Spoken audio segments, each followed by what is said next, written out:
जो कौमी तराना है ना वो आप उर्दू का ही कहेंगे। वैसे तो फारसी का है, इसमें एक लफ्ज था काफ लिखता उर्दू का, क्योंकि आप उर्दू एक लश्करी जबान है जो अपने आप को जिसमें बहुत से हरूफ और जबान को अल्फाज जो है इसमें समा जाते हैं।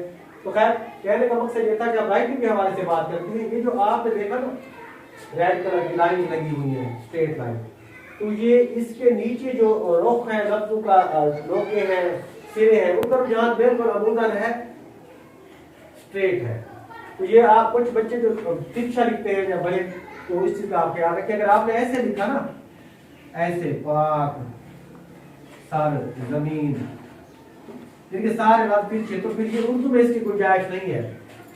इंग्लिश में ऐसे जरूर होते हैं कुछ स्टाइल इंग्लिश के कि आप लिख सकते हैं शिक्षा, लेकिन उर्दू में ऐसे नहीं लिखा।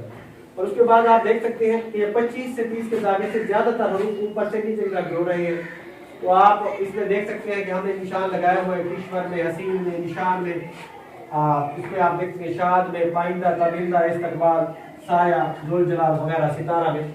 तो ये 25 से 30 के दागे से, जबकि वाव के साथ जो जुड़ने वाले हैं कुव्वत अवाम, तो उनका बिल्कुल कुछ सीधा हो जाता है, वो तकरीबन 70 के दागे पर चले जाते हैं।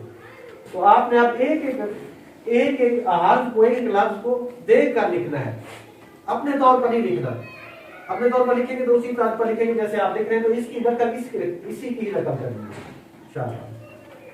ठीक है।